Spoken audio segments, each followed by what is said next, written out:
Hello everyone and welcome back to another video. Today we're going to see how to add drop-down list in Excel. Firstly, a drop-down list helps ensure that users select only predefined values instead of typing their own.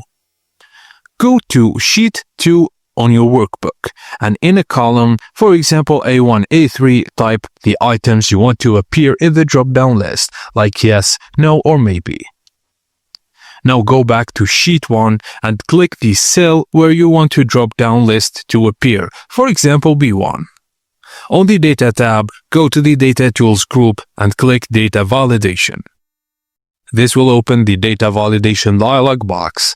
Just under the Settings tab, click the Allow drop-down and choose List. In the source box, select the range of your list items from Sheet 2, for example Sheet 2 A1 A3, then click OK.